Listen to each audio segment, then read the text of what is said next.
Ladies and gentlemen, would you please direct your attention to the front left of the theater? Wayne Gauntz sat in the front row for the first 8 Kentucky High School Basketball Hall of Fame induction celebrations to date. Sadly, Mr. Gauntz passed away last year.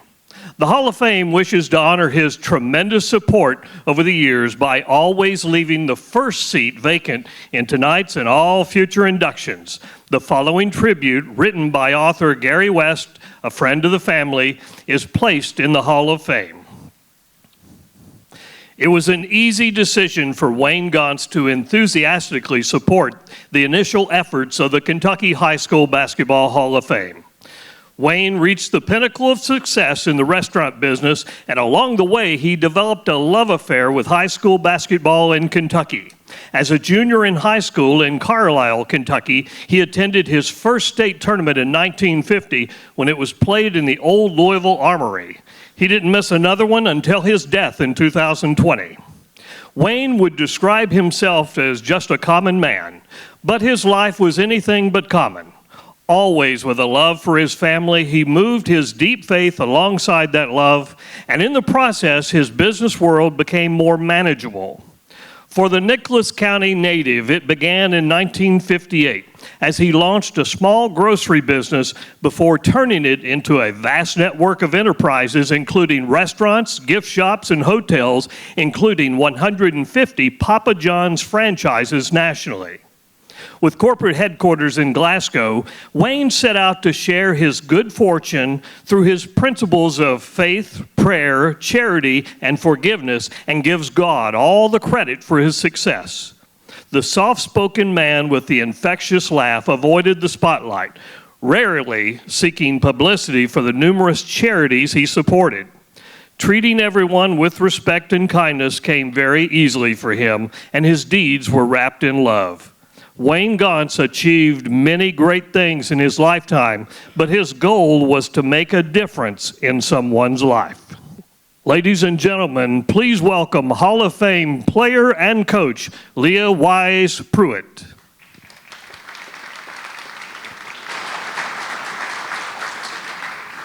Welcome to the 2021 Kentucky High School Basketball Hall of Fame induction celebration.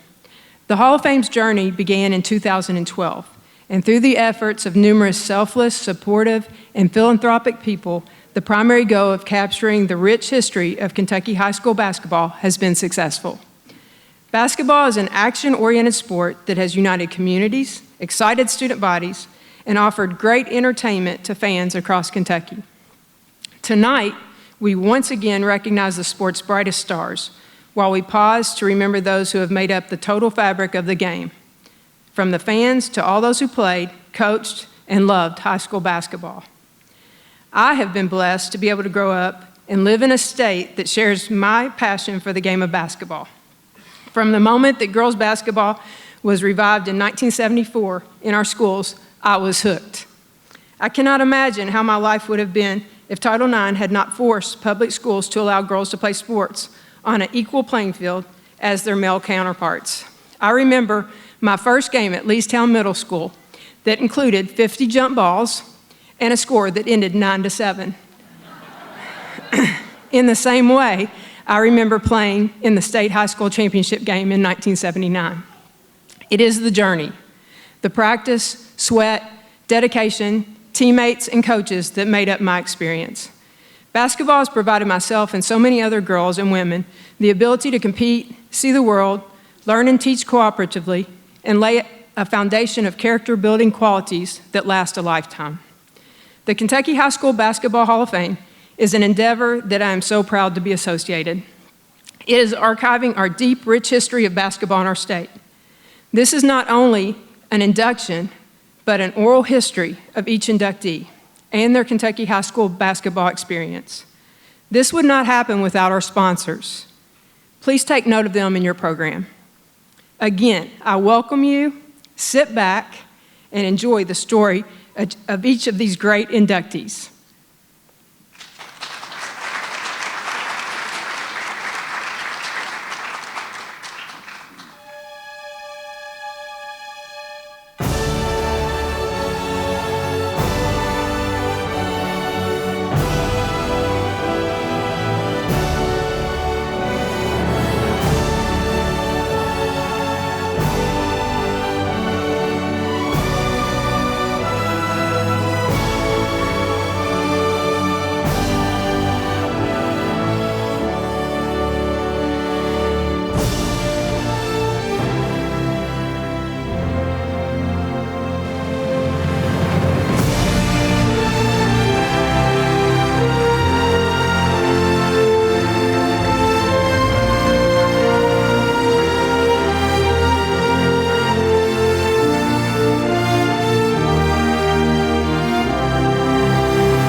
the 2021 class of the Kentucky High School Basketball Hall of Fame.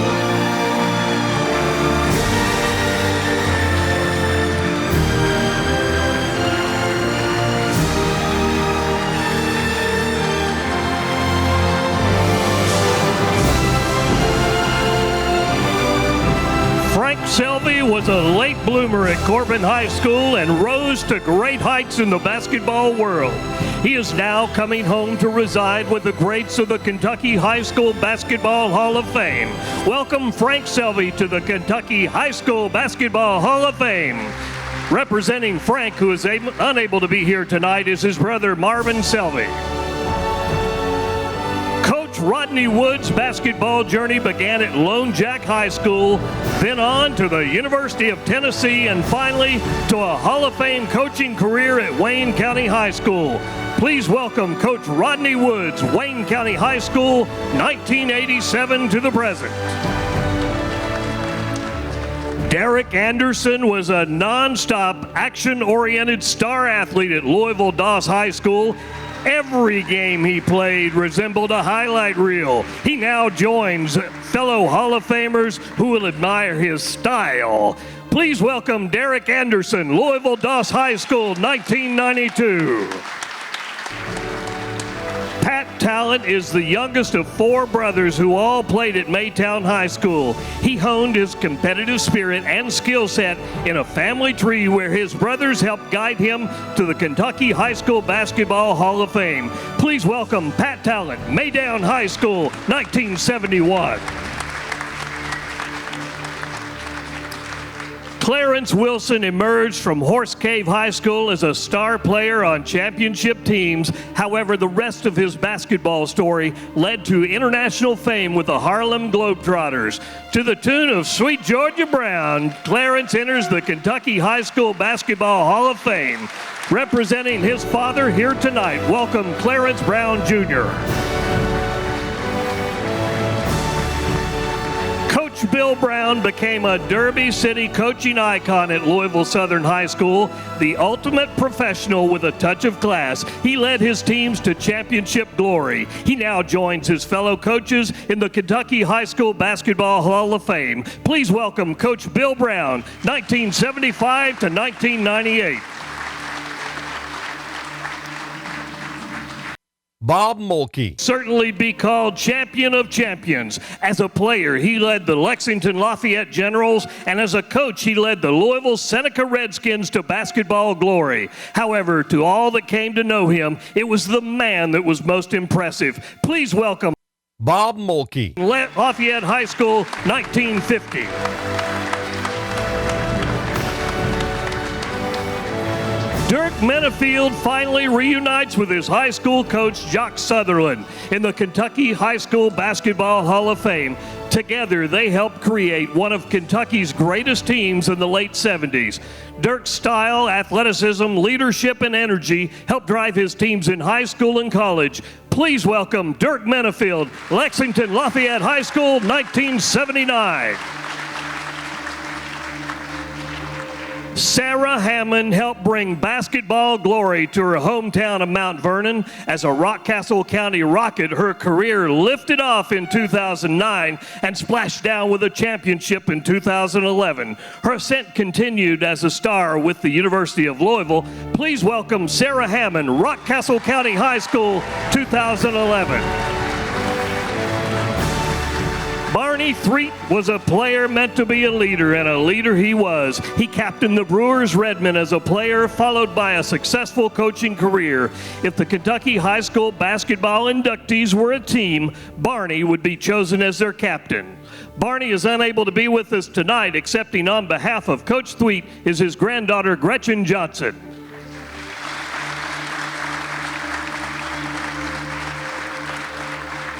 Sarah Elliott led the Jackson County Generals to a Cinderella story that culminated in a Sweet 16 championship in 2002. A wonderful individual who gave it all for her school and community, she is now part of a historic team that makes up the Kentucky High School Basketball Hall of Fame. Please welcome Sarah Elliott, Jackson County High School, 2004.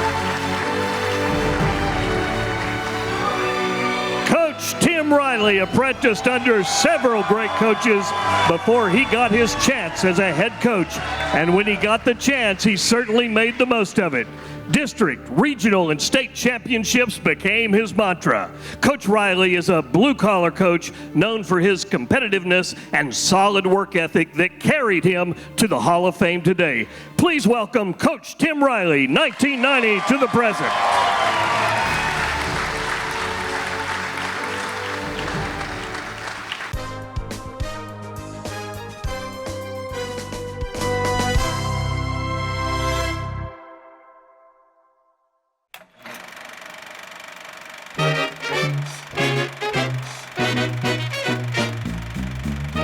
100 years ago, most high schools in the United States were smaller than they are today. It was then that basketball became the ideal interscholastic sport. It required little equipment and few people to play. The popularity of high school basketball became unrivaled in Kentucky with over 500 high school teams at one point. Every team had its town. Every town had its team. Today, basketball's popularity remains high, both in rural areas as well as in our larger cities.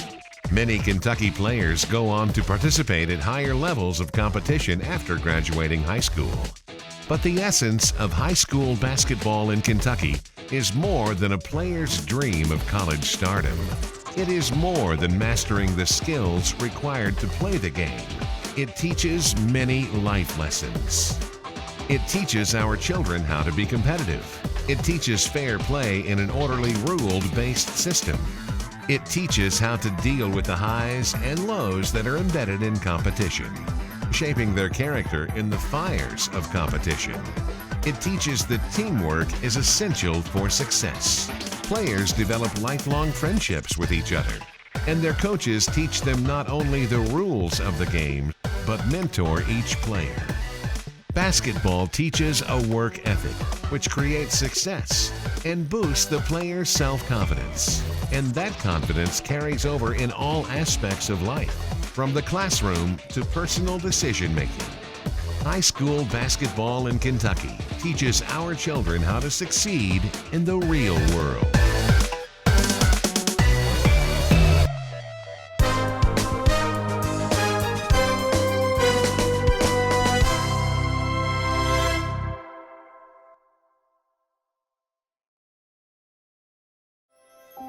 Sweet 16 means perfection.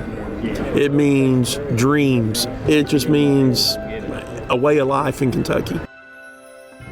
To win a state championship, I can feel it now. The best feeling was winning with your friends you grew up with. You know, it's nothing better than that. You know, share with the guys you played with since you were 5, 6 years old, and you know, being with them at that moment, you know, there's nothing better than that.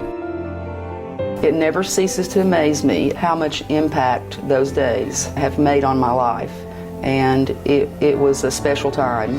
The roads are lined with, I'm seriously, a couple thousand people waiting for us, and it does mean so much to a small town.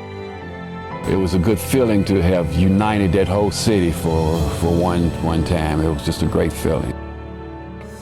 What makes it so special is that it's sort of like a family atmosphere. You'll never forget anything like that. You probably could have not found too many lights on in London during the state tournament. I think everybody went.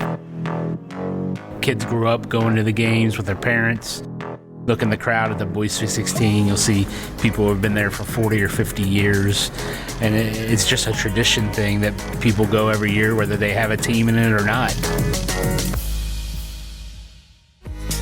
It's one of a kind. There's nothing like it in the United States except for Kentucky, where 16 teams come together for 4 days from towns or schools of 100 people and then schools of 3,000 and try to win a state championship.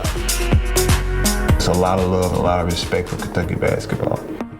This is the place where all other states would love to be as far as how the game of basketball is played. It just takes one game, and if that small school is on top of their game and the Giants are having a night off, it can happen. There's only one big trophy that's going to go home, and it can't be taken away. It'll be etched there forever. The shot heard round the Commonwealth, like this team, will be remembered forever. I talked to Paul Andrews, the gentleman now that hit the game-winning shot 35 years ago, and like he told me, it's a part of my life. Wherever I go, they don't ask me about University of Kentucky that I played there. They ask me about the shot heard around Commonwealth.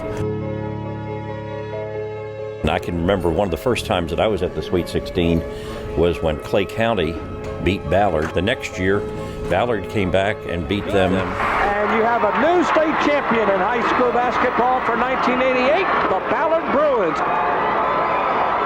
It was a contrast in culture. The city, even though all of us weren't, from the city, but we were the Louisville team. We were the urban team versus the rural Clay County. And I'll never forget, winning it and standing up on the scores table and just kind of taking it in and saying, wow. These players, King Kelly Coleman from way back in the day, Mud Creek. I mean, those kind of teams and those kind of little towns, people still talking about them, this legendary stuff. It really didn't sink in right then, I think it sank in afterwards. Afterwards, you realize, what we did. The first team in Mason County to ever win the state championship. It was a great feeling. My high school principal called for me towards the end of his life, and as he was passing, he wanted me to have the state championship ring, and that's what the state championship meant. My remembrance of that last game was that we just had to have it. We had to win it, that this is what we had practiced and this is what we had trained for, to get to that state tournament final and to win it. And now, ladies and gentlemen, please welcome our Hall of Fame host for tonight, from the UK network, Christy Thomas, and of WLEX-TV and UK network, Keith Farmer.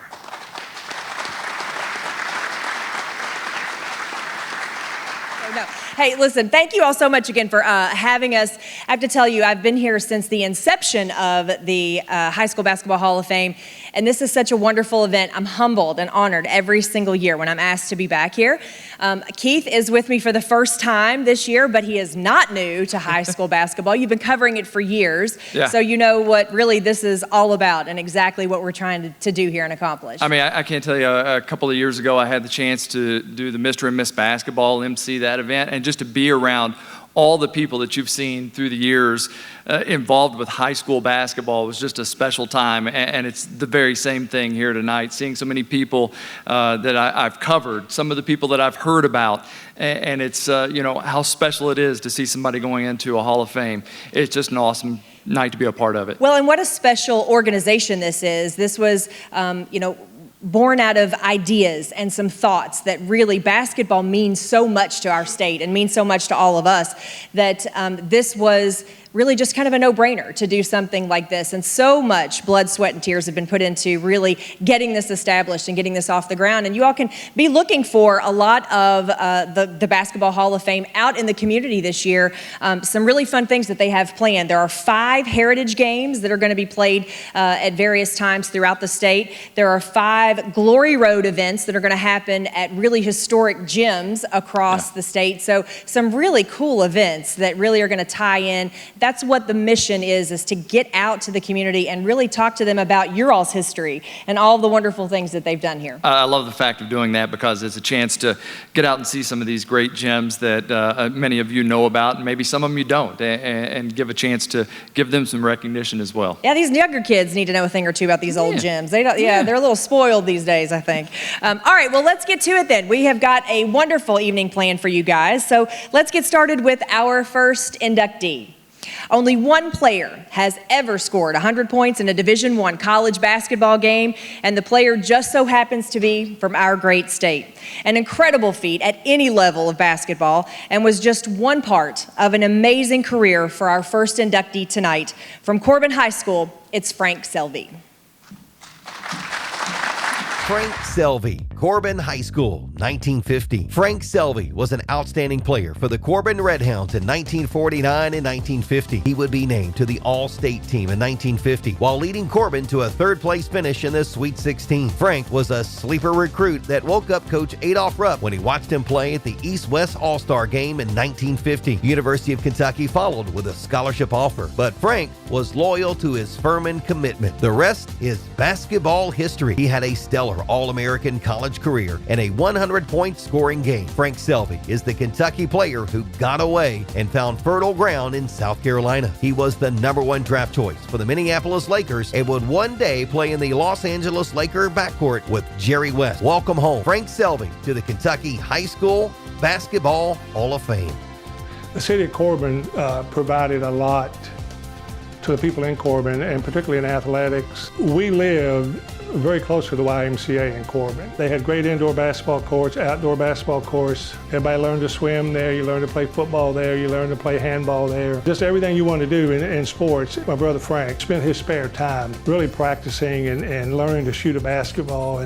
But it was really great growing up there. The community supports sports as they do today. We were lucky that we grew up in Corbin. There were 9 boys and 2 girls in our family. There was a lot of love in our family, a lot of caring, a lot of respect for other people. It was just really a good atmosphere to become an athlete if you wanted to. My brother Kurt refereed high school and college basketball games for 50 years in the state of Kentucky. He loved being involved in athletics. He got drafted out of high school in the Second World War, and he came back and he loved sports. He was always involved in it, he and my brother Bade, and they loved that competition. And I think that sort of passed down to Frank saw that, and then my brother Ed saw it, and we saw them, and it was just like a snowball effect that we saw all these. They were great athletes. My dad was also drafted and served in the First World War. Mining was pretty much the only job that you had, and he went to work in the mines at a very early age, and he pitched baseball on the mining team. Sports didn't mean a lot to her. In fact, she encouraged us not to play a lot of times. She was afraid her little boys were going to get hurt. The whole time we were growing up, everything he got was deserving, and that's pretty much, everybody respected that, and everybody supported Frank. Frank didn't ask for a lot. As a matter of fact, I don't think he ever asked for anything.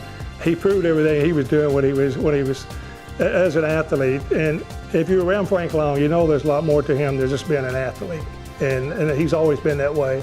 When Frank went to Furman, he was 6'1" freshman year, and his sophomore year rolled around, he was 6'3". Sophomore, junior, and senior year, Frank broke basically every major college scoring record. And with the 100-point game being the highlight of his career, he did it with such ease.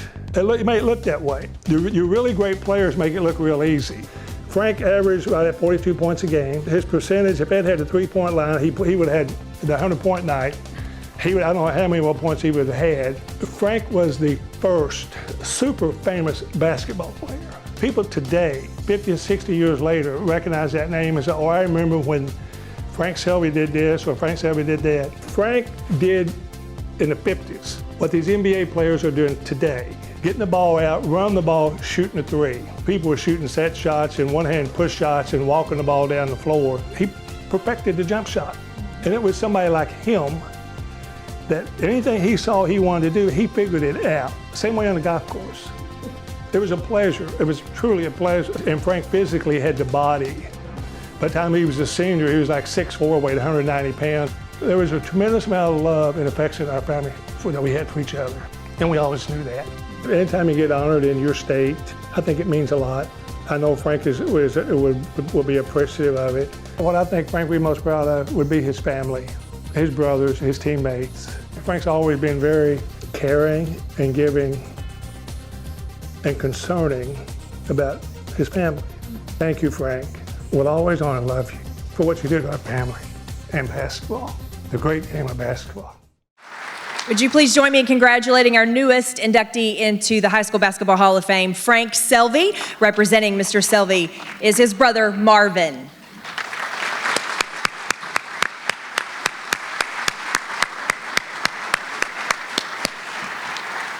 We appreciate Corbin Independent School sponsoring tonight's award, and presenting the award is Jeff Gregory, Elizabethtown Mayor.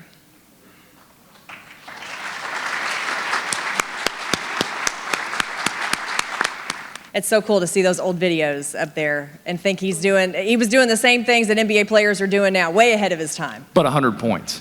Yeah, that's all. No big deal. Wow. All right, let's get to the next inductee. And when you talk about an active person, I mean, if you were in business or you're an entertainer or you're in your sport, to go into your Hall of Fame and still be active, that's pretty special. And that's what we've got some of tonight, not just one. So we're going to get to Rodney Woods, who's been 37 years going in high school basketball. And if there's a guy from Kentucky who knows the route to Lexington from Wayne County, it is Rodney Woods. He's been there 9 times to the Sweet 16. Let's take a look at the video now from Rodney Woods. Coach Rodney Woods, Wayne County High School, 1987, and currently active today. An all-state player at Lone Jack High School in 1971, Rodney Woods would go on to a stellar career at Tennessee. And as point guard, he directed the Ernie and Bernie show for Coach Ray Mears Volunteers. As good as Rodney was as a player, he may have become a better coach.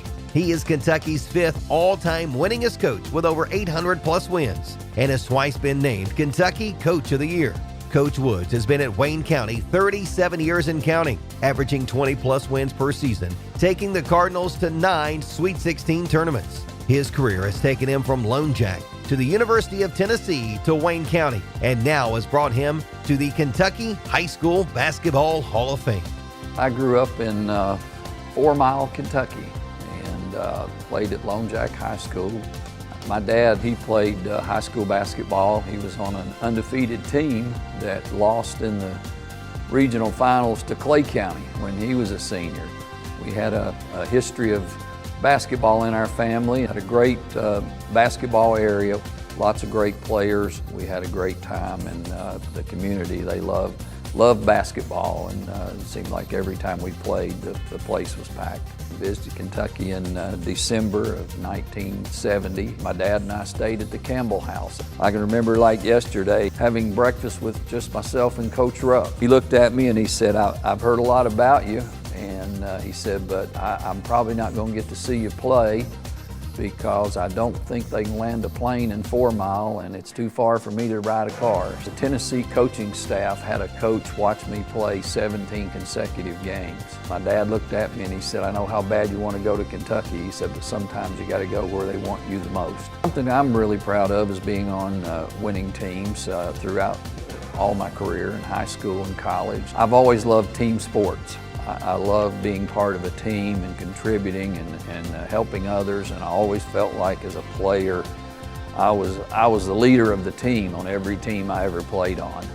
Got a lot of enjoyment out of that and satisfaction being able to help other guys be better. I always wanted to coach, and my college coach knew that. He said, I'm going to give you some real good advice. He said, don't ever play pickup games. Don't ever play horse with your players because they mistake kindness for weakness. He said, keep your distance. And I think that's something that really helped me in coaching because I've always tried to be a leader for my players and be there for them, but I've always, I want them to know that I'm there to coach them. I'm not there to be their buddy.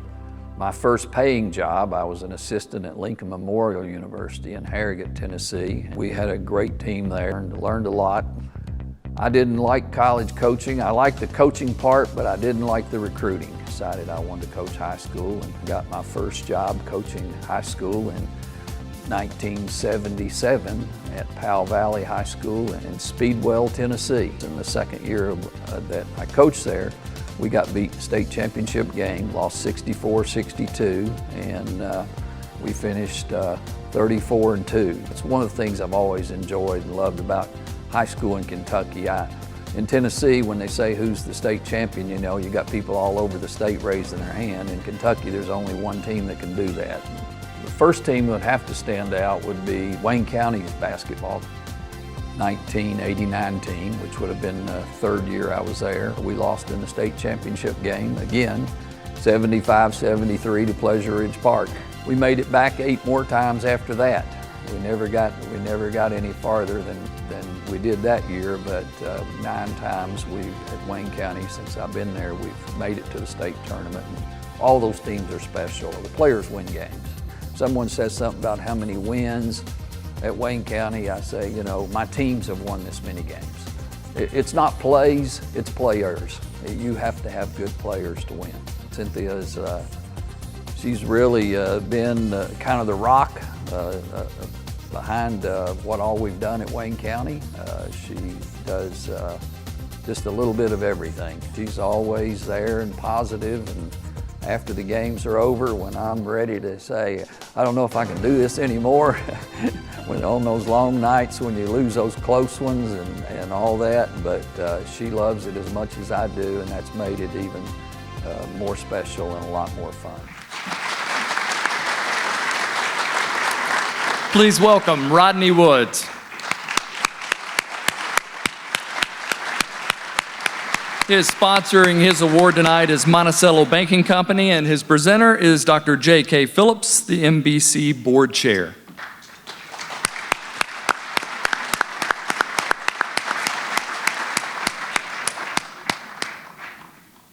Did you ever play horse against your coach? No. No. Okay. No, I did not. I would have won, though, if I did. All right, so our next inductee is from my era. That doesn't make us old, does it? No, okay, good. So I was playing basketball at Campbellsville University at the same time that our next inductee was playing basketball, and it wasn't unusual for our team to all gather in my room. I don't know why my room ended up being the gathering spot, but we would all gather in our room to watch the University of Kentucky play, and this guy, without fail, every single game, gave us all something to be talking about that night and the next day in practice, and actually ended up being everybody's favorite player. There were probably a few jerseys running around the place as well, too, so a couple of DA jerseys that could be seen on Campbellsville's campus. So it's my pleasure tonight to introduce to you, up next, Derek Anderson. Derek Anderson, Louisville Doss High School, 1992. Derek Anderson was a showstopper on the basketball court throughout his career. He was an all-around talent whose athleticism was off the charts. Derek was a two-time All-Stater at Louisville Doss, where he started for 4 years. He would leave Kentucky briefly, signing with Ohio State, but returned and enjoyed an electric career at UK under Coach Rick Pitino, a Doss Dragon who flew high and mighty over basketball courts across the land. Welcome, Derek Anderson, to your new home, the home of legends, the Kentucky High School Basketball Hall of Fame. I played football a lot. I was a great football fan and just loved it. I was a running back. I was small, but I was fast. So basketball kind of found me in a place where my life took me that way. Home life was really rough in the standpoint mentally and emotionally. I was confused. I remember going home and having issues in my home life with my mom and family.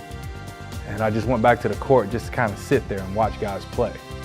And I remember not wanting to go home. So I kind of waited till everybody got done. I just picked the ball up. Somebody left a little flat basketball and I just started picking it up, throwing it up there, and just started playing. I was 10 years old. I fell in love with it because it saved me from a lot of other things. So it was kind of a mutual thing. It found me, I found it. Before I turned 12, I came home to an empty apartment. I go to work in Winn-Dixie, get a loaf of bread, get bologna, save up money, because you just asked to carry people's bags. It was 84 for 5 or 10 cents. I made my money, bought lunch. I knew how to take care of myself because she'd been gone before. And weeks go by and she never comes back. What is life now? And I just literally stayed on basketball courts all day. I would fall asleep on the basketball court. Wake up next morning, they have free lunch at the park. I go over and get it, go back to my place. No heat, no electricity. Water was on, take cold baths. It was rough at the age of 12. But again, I was worried more than I was angry. And I think that kept me from going to a bitter place. I knew that my Uncle George would come into my life. I knew that my teammates would help me. I would stay over at Maurice Moore's house. I would stay at my best friend Terrence's house. I literally stayed in the neighborhood. It took a village to make me. That's why I always come back to my home. I always try to help those people out. And for me to go through that at that time, I felt like I had a bigger purpose in life. And it wasn't to be the greatest basketball player. It was to do something with the name that I had. So I wanted to do more than be Derek Anderson. So I heard I was good when I was in middle school. They said, you were good in middle school. Then people saying, you're really good, you're good. I didn't believe it until my sophomore year, and I played against PRP, and we was in an LIT. And they had some good players. I just wouldn't back down from those guys, and they were all giving me praise, and I was like, I think I can play. I started doing everything to make myself better. I watched basketball games all day, so I would go and watch Allen Houston. Richie Farmer lead his team. I saw, because they was the king of bluegrass. Travis Ford and them, Madison County. I watched everybody, so I'm watching guys. It wasn't a certain player, I just watched everybody. And I said, well, I'm gonna take that move. I watched the hesitations. I watched Allen Houston's follow through. I just played hard and I studied. It was going into my junior year, actually. They were expecting me to do big things because I became a 6'5" point guard with a 40-inch vertical. They was talking about all these things. I could score, I could shoot, I could dribble. I played defense already, so I was kind of a complete player. And they said for Doss to win, he had to do everything. And so it put pressure on my mind. It's like, well, everything, like I ain't never had to do everything. Like I always had some guys to rebound, and it kind of wore on me a little bit because I knew I had to do more. Game nights became a showcase for me. Like I said, I would just like, go ahead and lay the ball up. Now I would go up and bust a guy's shot just because I know I could. And coach would be like, guard him. I'm like, I got him, coach. So it became a showcase. So my whole career was stopped by the 6th region. PRP won my freshman year, straight up back-to-back. They beat me in the regional championship. So I always got stopped by a champion, so I was okay. I knew my senior year at Doss, it was my time to shine. And I got to showcase my game every night on the roads. Like I had 8 dunks in my first game of my senior year. I knew every gym that I went to was to leave something at that gym. I don't care what it was. I don't care if I beat you by 30, or I hit you with a game-winning shot. It was to leave something at that gym, and I always felt that way. The reason I came to Kentucky is Coach Pitino made me feel like he understood who I was as a player, and he was going to allow me to be that. So when a coach knows who you are as a player, he made me feel like I was going to be cool there. Well, Margaret George actually saved me because the day he found out I was like not having anybody around and found out I had a son, he told me, I'm going to help you be a man, but I want you to stand on your own 2 feet and never take anything from anybody. And for him to tell me to man up and take it on my own, I didn't make any excuses. I didn't complain about it. I just said, okay, what do I need to do? And he gave me a great blueprint of watch your temper, go to school, get your education, never blame anybody, and always have a smile on your face.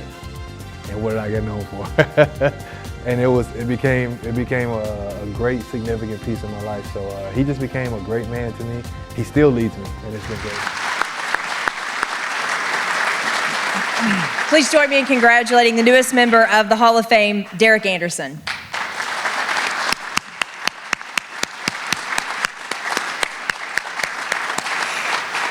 We appreciate Republic Bank and Trust sponsoring the award this evening, and here to present it is Todd Ziegler, Republic Bank and Trust Market President. Thank you all so much for that, and congratulations, DA.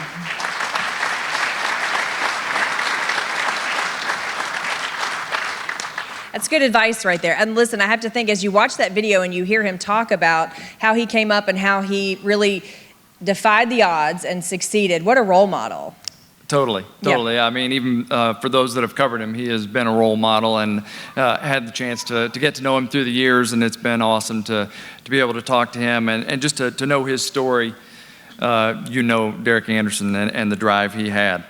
All right, let's next get to our next inductee, and we could easily be standing here tonight doing an induction for Golf Hall of Fame. Yes. For this one. And instead, we are going to do basketball, and it also comes from a long line of family. I mean, we all know how throughout Kentucky, a lot of times the drive comes from within the own family that he teaches you the game or games and pushes you to get better and better. Let's take a look now at Pat Talent. Pat Talent, Maytown High School, 1971. A 2-time All-State player in 1970 and 1971. Pat also made the All-State Tournament team in 1969 as a sophomore for the Maytown Wildcats. The Talent family is a part of Kentucky high school basketball history. The 4 brothers, Bill, Bob, Mike, and Pat, helped put Maytown and Floyd County on the Kentucky basketball map. Pat, at 6'3", was arguably one of Kentucky's greatest shooters. He was a high school All-American and went on to have an outstanding career at George Washington, playing for his brother Bob, who was the head coach. Pat also excelled in the game of golf, winning the 2014 U.S. Senior Amateur Championship and the 2015 British Senior Amateur Championship. Pat is part of a talented family where the youngest learned from his brothers and now enters the Kentucky High School Basketball Hall of Fame, where he will be honored as one of Kentucky's greatest. Maytown was only 250 people. Our high school, when I graduated, was 120, and I had 24 people in my graduating class. My great-great-great-grandfather, John May, bought the 200 acres in this floodplain that became Maytown. My grandmother, she owned the only grocery store in town. She had 8 children. Most of them lived in Maytown. She gave them each a house. And then the school was in Maytown. My Uncle Ed was the principal. Aunt Shirley was the librarian, and my Aunt Joyce was the home ec teacher, and my mother was the English teacher, and my uncle was the math teacher. My parents, my grandparents, my aunts and uncles, they cooked every day. I had a habit of going down to see my grandmother, and she'd look at me and say, "Pat, you look like you need a bacon sandwich." And I said, "Yes, ma'am, I do." And I go next door to my Aunt Shirley's, and she said, "Pat, you look hungry. Why don't you sit down here and have some spaghetti with us?" And I'd sit down and have spaghetti. I go next door to Aunt Joyce, and Aunt Joyce would fix me something. And then I go home. It was a magical time in a very small town. I had 3 older brothers. My older brother Bill was 10 years older than me. He went to Presbyterian College on a scholarship, and he played basketball in college. My brother Bob was next in line, and he averaged 40 points a game. He went to University of Kentucky. And then my brother Mike came along, averaged 26 points a game. Mike, that was the first team that Maytown ever had that went to the state tournament. Then I came along, and in '69, we were 35-3. We got to the semifinals of the state tournament, lost to Louisville Central. They had Ron King and Otto Petty and Leroy Tillman, and they were really good. First of all, we only had 7 players that played regularly, and I was the tallest guy on the team, and I'm only 6'3", so we weren't big, and we didn't have any depth. Louisville Central, man, they were good. That's the beauty of Kentucky basketball. We wanted to have our chance against whoever the best team is, you know, and we did. We had 120 people in high school. Central had 2,500, but you only put 5 guys on the court at one time, and if you've got 5 good ones, you know, and you play well together, you got a chance. My brother Bob hated to lose. He hated to lose more than anything in the world. He and I used to pair up against my oldest brother Bill and Mike. We played 2-on-2, and because Bill was getting a little old, and Bob was the best, and I was a little young, so Mike took Bill, and you know, Bill would try to beat me up so that he could take off, you know, make up for Mike losing to Bob. So we had some spirited games, as you might imagine, between the 4 of us. I had a series of games there when I was a senior. I scored 65 against Car Creek, and then I scored 62 against Martin, our arch rival, and I scored 53 against Inez. So King Kelly Coleman, the greatest player in the history of Kentucky basketball, King Kelly got 75 points against Maytown, and that was in '56, I think. Before the game, Coach Frazier comes in and said, "Boys, I've never seen anything like this before, but Pat, I want you to get 75 points tonight." Because we were playing Wayland. Somebody at Wayland had heard about it. When they came out, they refused to shoot. We tipped off, they got possession, and all they did was just dribble around, try to keep the ball. So needless to say, I didn't get to 75 points, but we would have loved to have wiped out that record that King Kelly got against Maytown. You know, Bob scored 40 points a game. He got 52 points. It was his high game, and I always wanted to beat that. So my first game as a junior, and I got 50, and there's like 3 minutes left in the game, and I cramped up in both legs, and I couldn't finish the game. And then I didn't get 52 then until there was only like 5 games left my senior year. Finally, Inez, I got 53, and that opened it up. But I always wanted to beat Bob, you know. I'm glad that I'm going into the Hall of Fame now, and Bob's not in. So there you go. There's one thing that's the first thing I've ever gotten into before he did. Kentucky, you know, high school basketball is what it is. To be able to go in is pretty impressive.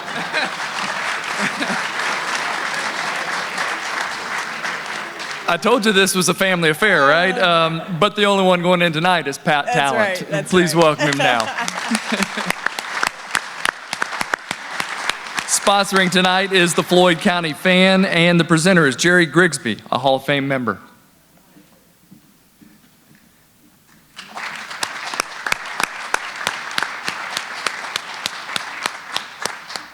I don't know, Keith, I would have liked to have been there for some of those backyard games. Yeah. Can you imagine? Yeah, see, I had sisters, so I couldn't beat up on them. I like, he chose the word spirited, though. I thought that was clever, a clever choice of words there. Spirited. Very yeah, spirited. oh, I bet. Yeah, Very I bet it spirited. was. Yeah, no, that was great. That was great. Well, most of us never even get a sniff at a pro career in one sport, much less 2. Our next inductee was a gifted athlete with incredibly unique talents on the baseball diamond and the basketball court. And tonight, he's honored for his success on the hardwood. It's Clarence Cave Wilson. Clarence Wilson, Horse Cave High School, 1945. Clarence Wilson was a premier player in the Kentucky Athletic League from 1942 to 1945, leading Horse Cave to a 65-1 record and 2 state titles. The Tigers, under the tutelage of Coach Stone Thomas, were also national runner-ups in 1945. Clarence would go on to a distinguished career at Tennessee A.I. before choosing to become a member of the Harlem Globetrotters, choosing basketball over baseball for his professional career. He was a Globetrotter from 1949 to 1964, the longest tenure of any Trotter of his time. Clarence Wilson and the Horse Cave Tiger story would require a movie to accurately depict their greatness. A Kentucky treasure, the Hall of Fame welcomes you to your new team. Born in Horse Cave, Kentucky, and he had one brother, Curtis, and one sister, Shirley. The family lived very modestly. They didn't even have a gym to practice, so they would go to Mumfordville. Sometime they would go there to practice. Otherwise, they practiced on a dirt court right there in the Horse Cave in the middle of winter even. His coach, Newton Thomas, he just took these kids under his wing. He pulled these kids together, and they accomplished. My dad never once bragged about his talent and his talent level. He just always smiled, and his talent was a natural gift in basketball and baseball. They say he was just phenomenal. A shooter, and he was quick, athletic, and just amazing. Tennessee State, they did recruit him pretty heavily. Oh, he loved it. He loved it. And that's where he met my mother, of course. And he played baseball and basketball again. The Cleveland Indians signed him, but he decided to stay with basketball after Tennessee State. But yeah, he loved that experience there. The only thing that I ever heard about, and I hear about it all the time in Louisville, beating Louisville Central. Central was undefeated, the powerhouse as far as black high schools and in the state, and he said, we beat the pants off of them. Yo, your daddy was just awesome. They came up here, it was a packed house, and they ran us ragged. Them little boys from Horse Cave. It was just amazing, the people that he knew. Like the comedian Jerry Lewis. He would tell the stories of his roommates, like Bob Gibson, the baseball Hall of Famer, and Wilt Chamberlain was his teammate and roommate.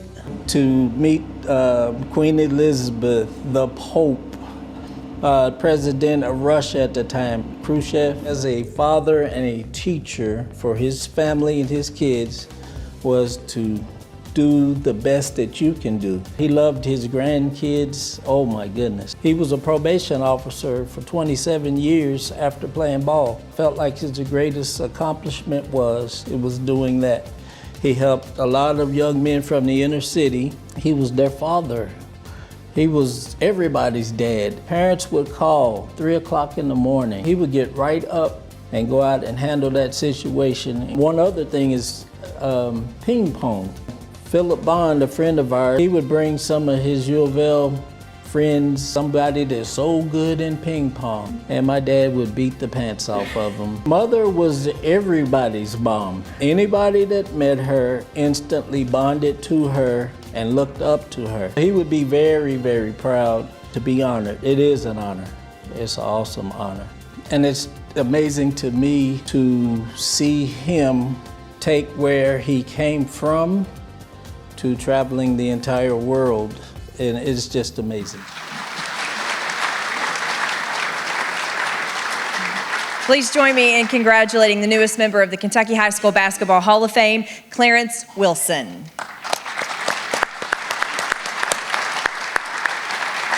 Clarence is no longer with us, but we are happy to have his son, Clarence Wilson Jr., accepting on his behalf. This award tonight is sponsored by some fans from Western Kentucky and is presented by Clarence Glover, who is a current Hall of Fame member. We're happy to have you back with us, sir.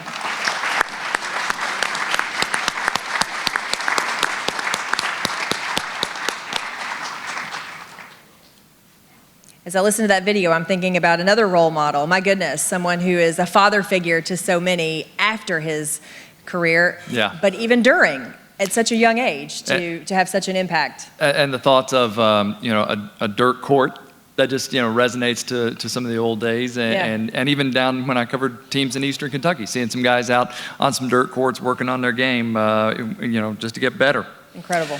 Let's go now to our next coach, and easily understandable why this coach is here tonight, because you're talking about 14 district titles, 10 region titles, a state championship, and just a meager 84% win percentage. Let's take a closer look now at Coach Bill Brown. Coach Bill Brown, Louisville Southern High School, 1976 to 1995. Coach Bill Brown was Kentucky Coach of the Year in 1987 when his Louisville Southern Trojans won the Sweet 16 state championship. His teams would win 447 games while losing only 116, an 84% winning percentage. Coach Brown's teams won 20 or more games for 13 consecutive seasons. From 1981 to 1993, they were district champions 14 times, regional winners 10 times, and captured the ultimate prize in 1987. He is a Louisville legend, not only known for his coaching skills, but for his professionalism and personality. Coach Bill Brown joins his 1989 Miss Kentucky player Lisa Harrison in the Kentucky High School Basketball Hall of Fame. He is now a member of the legendary Hall of Fame coaching staff. I was born in Lincoln County, Crab Orchard, played basketball at Crab Orchard High School, Berea College 1 year, and then Eastern. And I decided I wanted to coach. I actually started coaching boys. They were good kids, and we won the first championship when I was at Whitehall. I went to Jefferson County, Southern High School. I started coaching the girls team there. We had some pretty good players. I coached as hard with the girls as I did when I was coaching the boys, and we did about the same thing, and the kids all responded to it, and they knew what to expect, and we had some good players. I was proud of all of them because I had good teams, and even before Lisa, we won the region. When Lisa came on, we had a super team then. It was her junior years when we won the state, and then the senior year came out back and got beat by 1 point and kept her from winning the state twice. Enjoyed winning more, but also we had some good teams that played close. Our junior year, I think it was, we played a team in California. They had never lost a game in the state of California, and we beat them in the finals to win the tournament, and that was a big thrill we got. We had good height. Lisa was a little over 6 foot, and we had some others that was 5'10". The Burden girls were short and scrappy, played hard. We had we had crowds. In fact, we had most of the time we had more people to watch us play than they did our boys. Good assistant coach, Russ Thompson, and we were together most all the time. I had really a supportive principal. The whole school, a lot of the teachers were proud of our kids. Thought I took care of our players, all of them. I didn't really have to get on them very much. Last year in the spring, my wife had a thing for us to have a bunch of them come back in. All had a get together and had a great time.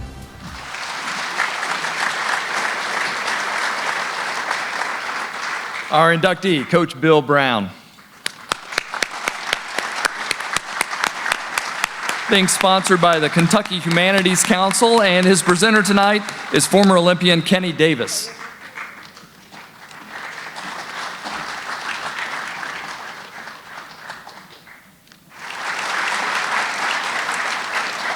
He said he coached the girls just like he coached the boys. That's because girls can play. Is that right, Coach? Girls can play, right? Yes, that's right. Well, just because you were a great player doesn't mean you're going to be a great coach.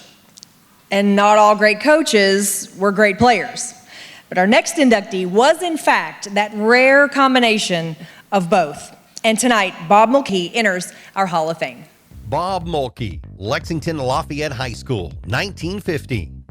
As a Lafayette General under the tutelage of Coach Ralph Carlisle, Bob Mulkey would lead the Generals to the state title in 1950. A two-time All-Stater in 1949 and 1950, he would further his basketball career at Eastern Kentucky University. If it wasn't enough to be a high school star, he would double down as a high school coach at Louisville Seneca, leading the Redskins to consecutive state championships in 1963 and 1964. He went on to coach at the collegiate level. A Kentucky icon, Bob joins his many friends as a member of the Kentucky High School Basketball Hall of Fame. I grew up in the city of Lexington. My dad got a wild idea that he's going to buy us a house out by Lafayette High School. Back in those days, we didn't have much of a basketball program except that Pickenham High School had baskets on their backboard that had an arm in the basket. And when the ball would go through, the arm would hold it and then it would release it.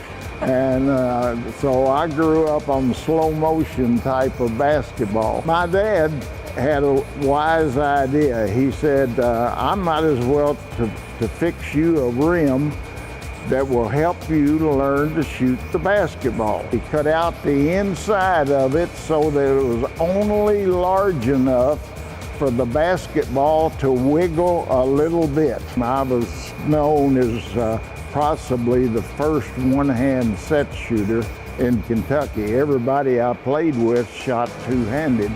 Coach Carlisle was what was referred to in those days as a tyrant.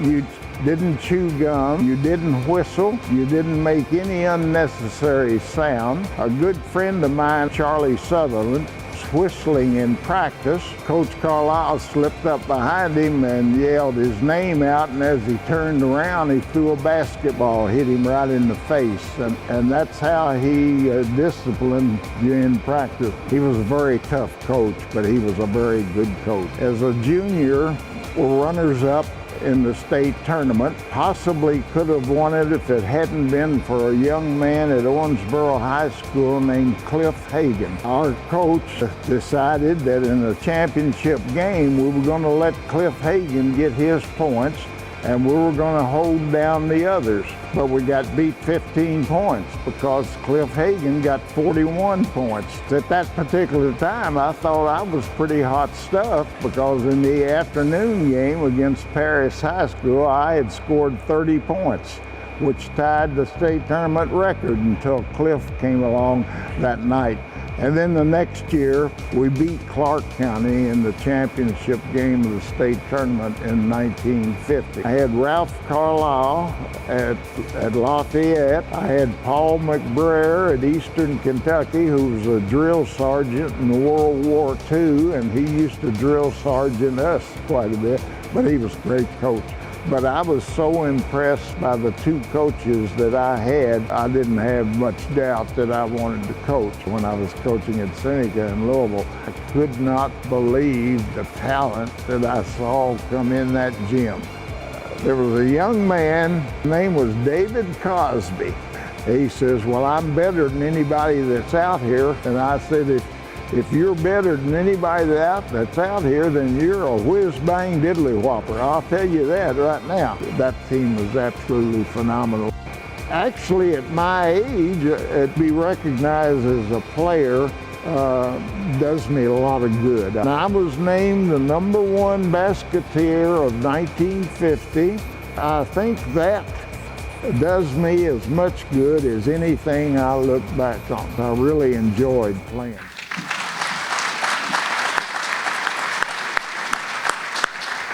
Ladies and gentlemen, would you please join me in congratulating our newest member of the Hall of Fame, Bob Mulkey.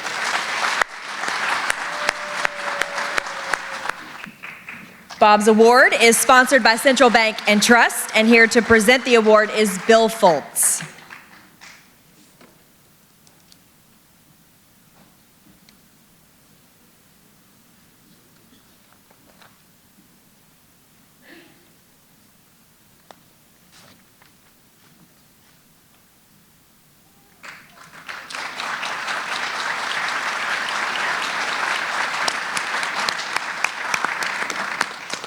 All right, the night for Lafayette continues here. This is a special one for them. And, if you had the chance to say that your two coaches were Jock Sutherland and Joe B. Hall, that'd be pretty special. It was almost a perfect season for one Lafayette team. And, Dirk, I hope you don't keep thinking about that one loss because you were a state champion. And also, he had the chance to talk with Dirk beforehand, and they were kind of comparing dunks. But if you know, long before YouTube came along, and now you get to see it, Dirk Minifield has one of those dunks that he's just going and going and going, and it's a special one to see. Let's take a look at Dirk Minifield. Dirk Minifield, Lexington Lafayette High School, 1979. Dirk Minifield joins his former Lafayette coach, Jock Sutherland, in the Kentucky High School Basketball Hall of Fame. Dirk would lead the Generals to a 36-1 season and a state championship in 1979. His flashy all-around game was well suited for the fast and furious Lafayette team that was all but a win away from going undefeated. Dirk was a three-time All-State player, 1979 Mr. Basketball, and an All-American his senior year. The 1979 Lafayette team was one for the ages. A charismatic coach, an All-American guard, and a team with a flair are rarely seen at the high school level. Dirk Minifield would go on to a successful basketball career at the University of Kentucky and will always live in the hearts and minds of Kentucky basketball fans. Welcome, Dirk Minifield, to the Kentucky High School Basketball Hall of Fame.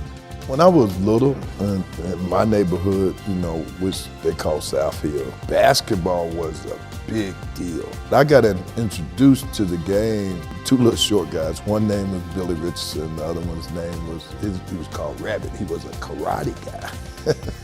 They taught me a lot about basketball. Played every day. In 7th grade, I was like 6'2", so I was at that height, but I already had guard skills.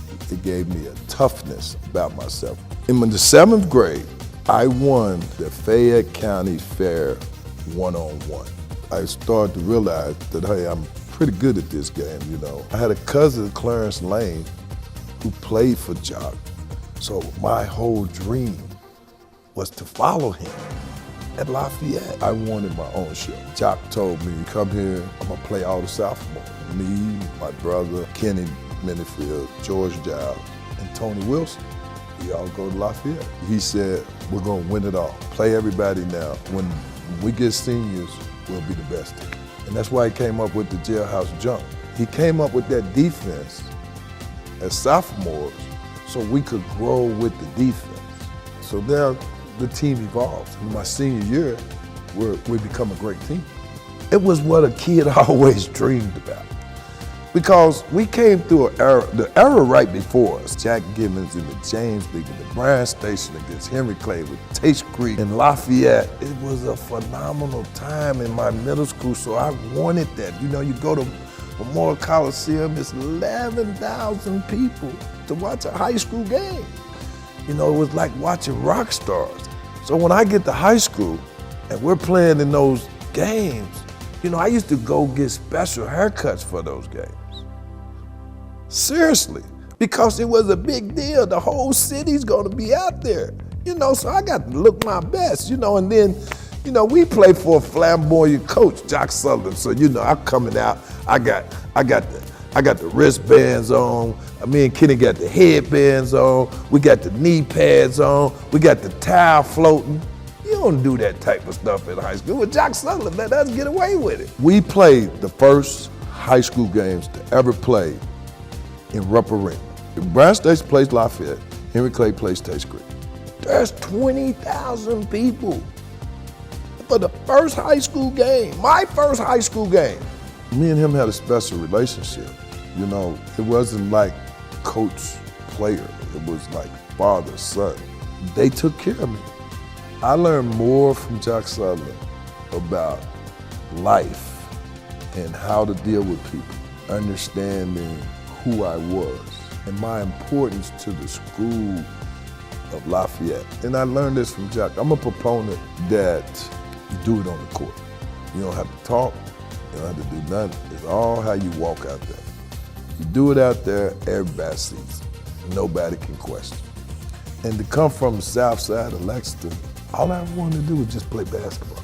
I never thought about being the best. I just wanted to do it.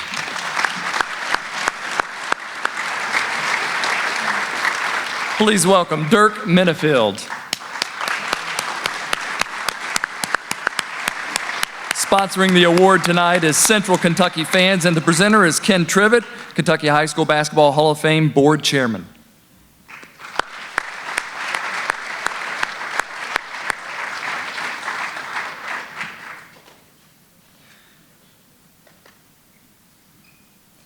$11,000 people to watch a high school game. Is that incredible? It's amazing. I know it doesn't look it, but I got that special haircut for tonight, too. Did you? Yeah. Nice. Yeah. Thank you. Yeah. Excellent. Excellent. Looks good. All right, our next inductee was a prolific scorer in high school, so much so that she took home the state's highest honor as Miss Basketball, but also a first for our basketball-rich state, McDonald's All-American. I remember really how unbelievably hard she played and always competed. There was not a second that this young lady did not step out on the floor that she was not competing with everything she had. So that work ethic and outstanding career now land her in the Hall of Fame. It's Sarah Hammond. Sarah Hammond, Rockcastle County High School, 2011. Sarah Hammond would launch the Rockcastle County Rockets to new heights during her ascent into stardom from 2009 to 2011. A three-time All-State performer, she would lead the Rockets to a state title in 2011 while garnering the coveted Miss Basketball Award that same year. Rockcastle County's record over her four-year career was 130 wins, 32 losses. Her senior year, the Rockets were 36-1. She would receive a basketball scholarship to the University of Louisville, where she distinguished herself athletically and academically. During her four-year career, Sarah would play in 15 NCAA tournament games, the most in school history, and led the Cardinals to a national runner-up finish in 2013. Sarah Hammond now joins the greatest players in Kentucky history as a 2021 inductee into the Kentucky High School Basketball Hall of Fame. The youngest of three. I have an older brother who was a swimmer in college at Western Kentucky University. Sister that's 7 years older than me that ran track. My parents are born and raised where I grew up in Mount Vernon, Kentucky. I picked up a basketball at the age of 5. I don't technically remember, but my dad says he's talking to people in the stands, and the next thing you know, he turns around and I'm going and shooting on the goals. The first two basketball coaches I ever had, they were a married couple. Dee and Earl were their names, and they just made the game enjoyable. They taught us the fundamentals, teamwork, everybody's different special talents. One of my middle school coaches, Ken Mattingly, the man knew basketball. He was high IQ, and he never raised his voice. He wasn't one of the yellers, and he always knew how to get to me when I was frustrated. My high school coach, Christy Noble, she is the total opposite, energetic, funny, but can be very demanding at the same time. She saw the talent in me even before I got to high school. Of course, I started playing in 7th grade for the varsity team. She always allowed me to push myself too. If that was a dream of mine to play college basketball, she just kind of naturally let me blossom and bloom into the player I was. Walking out on the court for a state championship, as an 18-year-old, that's probably the best feeling I've ever had in my life. To do it with my best friends that I've grown up with ever since we started kindergarten.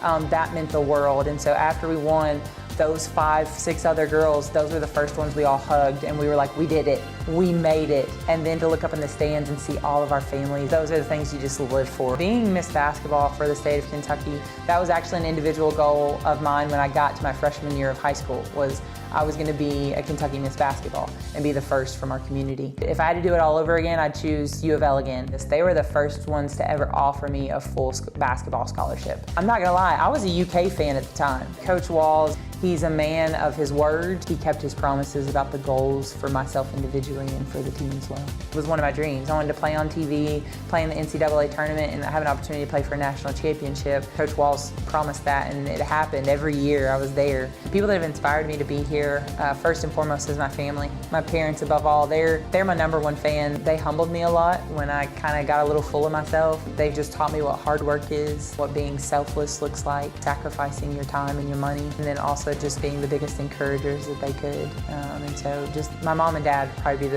the biggest inspiration for me.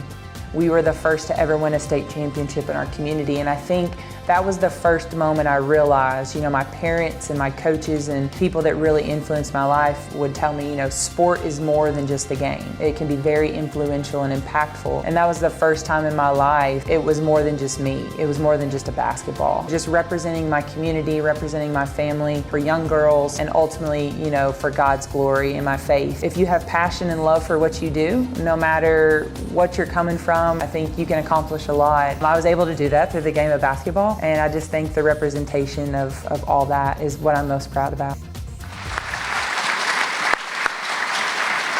Our newest Hall of Fame member, Sarah Hammond Barham.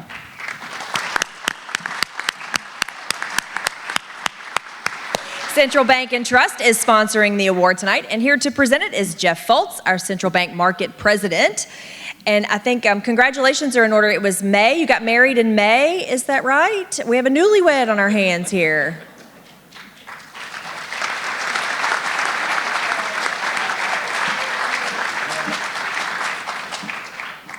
As I was commenting about how hard she played and how competitive she was, Sarah Elliott's sitting over here going, yep, that's right, yep. You remember that, right? Yeah.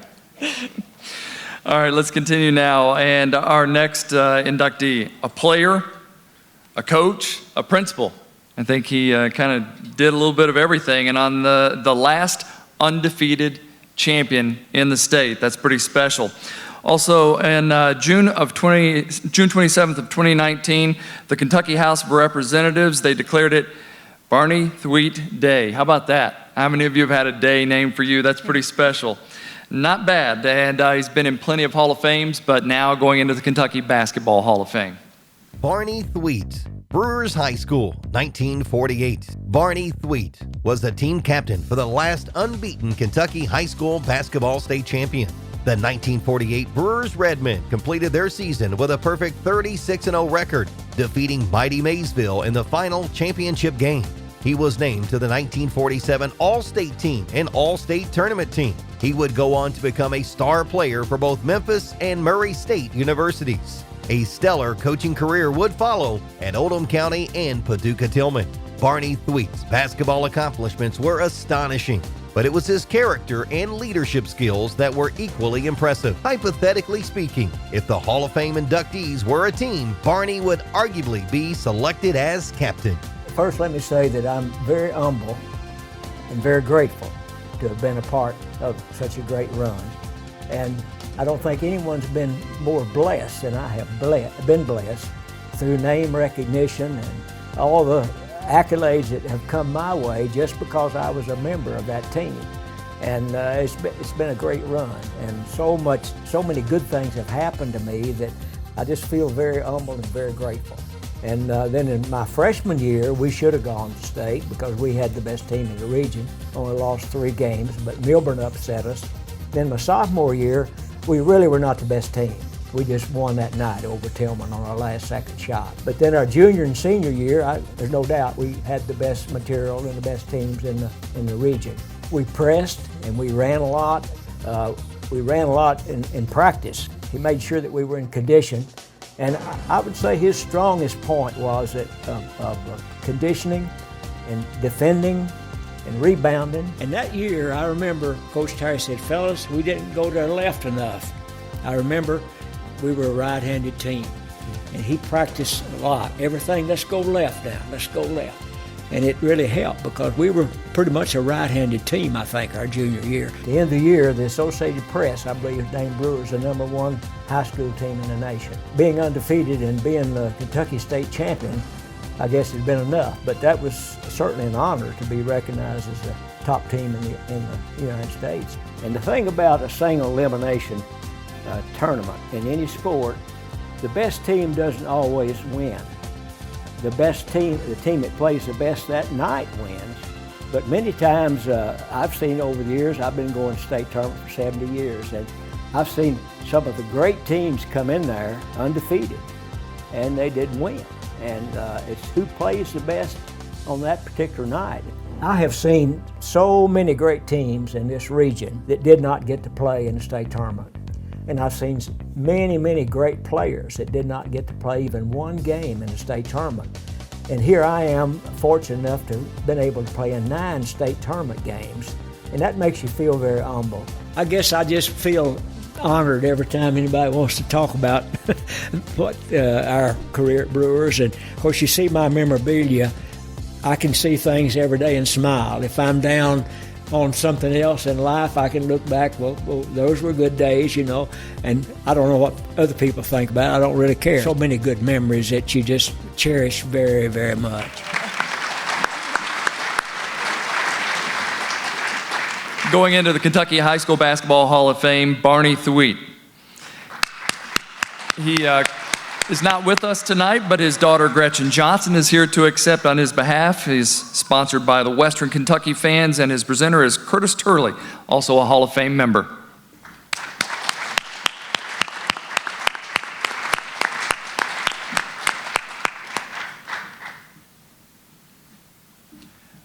I think I could still work with my left hand more too. Yes. I think that's probably why I'm doing what I'm doing and why they did what they did. Yes, I think so. Yes. I think so, yes, no doubt. Well, I had the good fortune of covering our next inductee during her college career at Kentucky. And not only was she an imposing physical presence inside on both ends of the floor, but she was a complete game changer at the high school and the collegiate level. And there are so many things I loved about her game and loved in terms of watching her, but it just was one of those things where I said she probably could have just stood there with her hands up and absolutely changed a game, but she was much more than that. So, there was scoring around the rim, rebounding, blocking shots, really just did it all and was absolutely so fun to watch. So it's my honor to introduce our next inductee, Sarah Elliott. Sarah Elliott, Jackson County High School, 2004.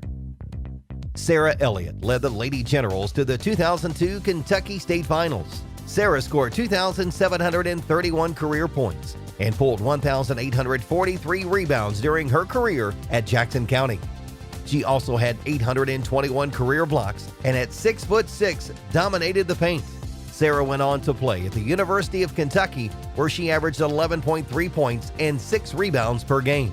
She also played 1 year of professional basketball in Poland. The Kentucky High School Basketball Hall of Fame welcomes Sarah Elliott to the home of Kentucky's greatest players. I think my first sport that my dad signed us up for was soccer. There's nothing but a horde of children chasing the ball. Me and my brother were always competing. Stepped into softball, basketball, and then here I was playing 3 sports at, 7. And Dad's like, well, you need to quit one. I said, well, I want to quit basketball. And he said, no.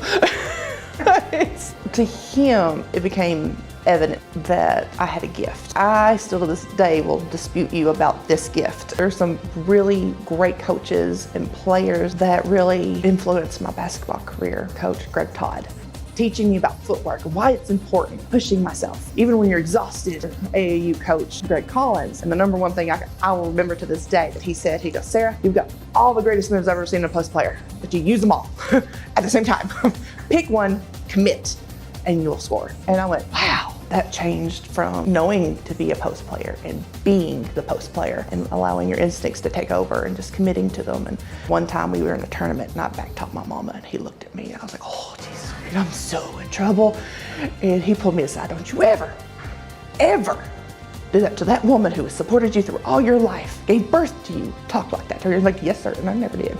My high school coach, one of the best coaches, if not the scariest coaches I've ever met. I was not fearful of him, I respected him, but I feared the punishment that he can inflict on me if I messed up. All right, Elliott, do 10 in a row. If you don't, you run. I did 10 in a row because I refused to run. I did not like running. Or later on in middle school, all through high school, I didn't have a lot of people to practice against. There weren't other girls, and most of the guys didn't want to get it beat up by the girl, so our assistant coach, Todd Rose, would sacrifice himself physically, get in there, pound me, get the pad. He would literally black and blue me during practice, and he physically and mentally prepared me for the next level. My mama, who was not only my mama, she was also my coach. Even though I loved her, we'd still butt heads. She's my mom, and she was coaching the freshman team, and she looked at Coach Parrott one day, get her off my team. I didn't play freshman anymore because we was just too much of a alike. But my mama, she sacrificed everything for me in my career. The 7th grade year, I grew 9 inches in 14 months. It was extremely painful. There's a reason they call them growing pains. I'm 6'3" and in 8th grade, there I was. I mean, awkward as I'll get out. Clothes didn't fit. Clothes, never stayed long enough. Always picked on. I grew up to be 6'6". Growing up tall is hard. I mean, basketball gave me a purpose to use my height. It was really a path. You either accept it and you learn your coping mechanisms, or you don't. And I think if you don't, that you falter of figuring out who you are. I was known as that tall chick from Jackson County. Oh, we've got to play that tall chick from Jackson County. Oh my God. I mean, even to this day, you're like, oh, you're that tall chick from Jackson County. Like, yeah, that was me. The state tournament was 3 years the ultimate test. Failed each year. Coach Parrott would tell us there's only one team in the whole state will end with a W. And it's either us or it's not. And we failed each year. But I'll never forget that journey. Not everything is a fairy tale or everybody wins, but sometimes the journey is better than the ending. One of my favorite honors is getting MVP at the All-A Classic State Tournament when we lost. You usually give that to the winning team, but I broke so many records for that All-A Classic State Tournament. My mom would tell me, she's like, Sarah, I think part of your greatness is not realizing how great you are and not letting that get to you. I think that's the greatest part about your greatness. And that's probably the best compliment I've ever got from somebody. Well, that tall chick from Jackson County is getting the last laugh right here. She is now in the Kentucky High School Basketball Hall of Fame. Would you please congratulate Sarah Elliott Cannon.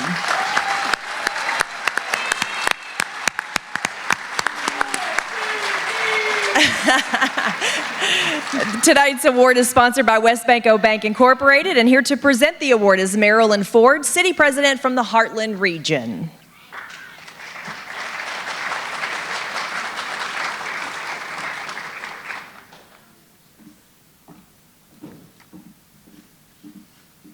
You have quite a fan club out there. Yeah, that's what I'm talking. You talked about everything on the court. I remember off the court what we saw there, the great interviews that we got after the games. Oh, right. Never a dull moment. I love it. It's great. Yeah, it's great. All right, finally, we have one more coach, another active coach that is going in tonight. And when you talk about success, he's done it at a couple of different stops. 500 wins, 27 years on the job, 13 district titles, 10 region titles, and a state championship. And, I've had the chance to work in Eastern Kentucky, Central Kentucky, and Louisville. So the one place I really haven't been is further out west. And I know our paths have crossed, and I've interviewed him a couple of times. And I can just tell you nothing but professional. Let's take a closer look at Coach Tim Riley. Coach Tim Riley, Warren Central High School, 1990 and active today. Coach Tim Riley's coaching career is still ongoing for the Owensboro Catholic Aces, where he won the 3rd region title in 2019, the first in the school's history, and repeated winning the title again in 2020. Championships seem to be a common theme for Coach Riley, having won 13 district titles, 11 regional crowns, and the ultimate prize, the KHSAA Sweet 16 State Championship at Warren Central High School in 2004. During his 15-year tenure there, his Dragons set fire to the 4th region with 13 20-plus win seasons. A personable yet highly competitive mentor, Coach Tim Riley adds another class act to the coaching ranks of the Kentucky High School Basketball Hall of Fame. I grew up in Bowling Green, Kentucky, 5 years old. My dad took me to a Western Kentucky game, and we got to see Clem Haskins and the Smith brothers and Wayne Chapman and those great teams of Western Kentucky. My dad took me to see Allen County High School. The greatest high school player in the country at that time name was Jim McDaniels. He dunked in that game. He hung on the rim. There's still that vision in me of Big Mac hanging on the rim. My dad was a Baptist minister and a school teacher, and my mom loved sports. They made sure my brother and I got to enjoy it and take part in all of it. My brother went to Western Kentucky and he went into coaching. I thought I could.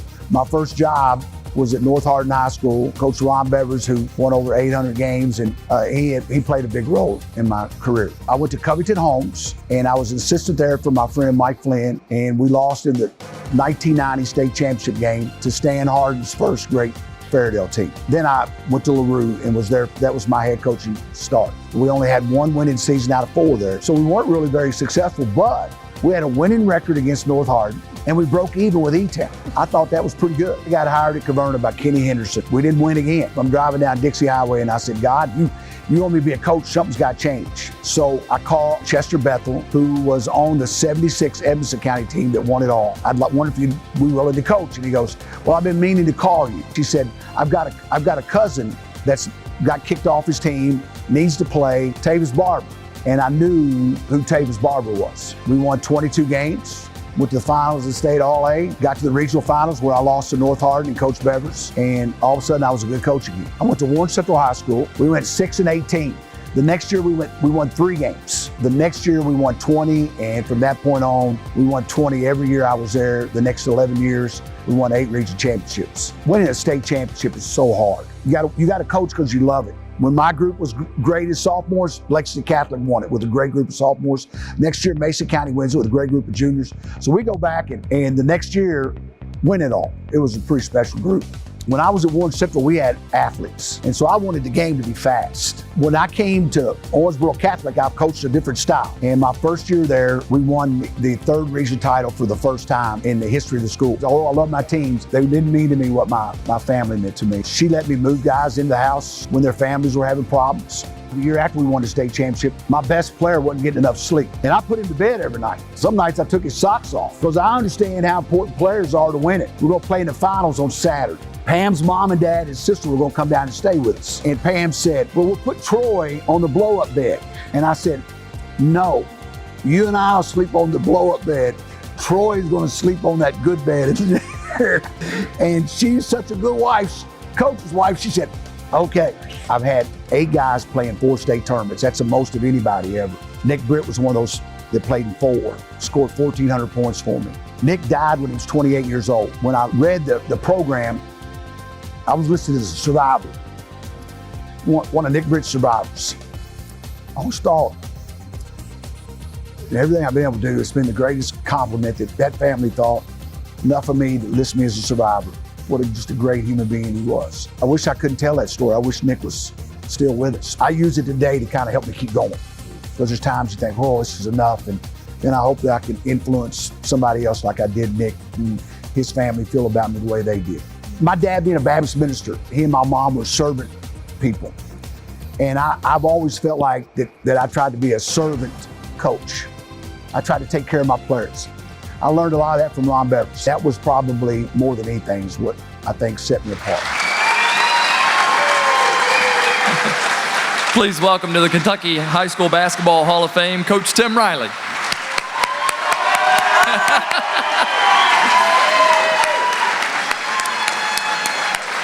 His award being sponsored tonight by the Western Kentucky fans, and his presenters are Ken Henderson and Ron Bevers, a couple of guys who I think handed him some job. Yeah, there you go.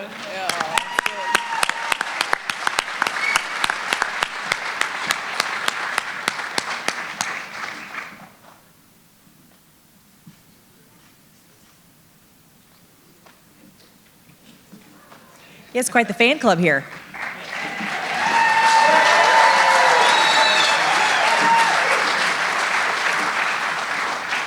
That's great. Good stuff. Good stuff. Well, we want to cap off the night with a very special presentation for you. Basketball is one of many traditions that we have here in the Bluegrass, but My Old Kentucky Home is certainly another one. And every year, that's how we finish off the night. We have a special guest that's with us that is a highly accomplished singer that will sing My Old Kentucky Home for us tonight. So you all please welcome Jim Bernard and join in with us. Please stand and join me in our state song, My Old Kentucky Home. The sun shines bright on my old Kentucky home. 'Tis summer, the children are gay. The corn tops ripe and the meadows in the bloom, while the birds make music all the day. The young folks roll on the little cabin floor, all merry, all happy and bright. By and by hard times come a-knocking at my door, then my old Kentucky home good night. Weep no more, my lady, oh, weep no more today. We will sing one song for my old Kentucky home, for my old Kentucky home far away.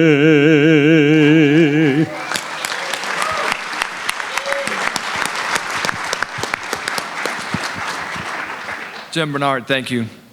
All right, ladies and gentlemen, we present to you the 2021 Class of Kentucky High School Basketball Hall of Fame. We're going to bring them together now for a picture, and feel free to take some yourself if you'd like to do that.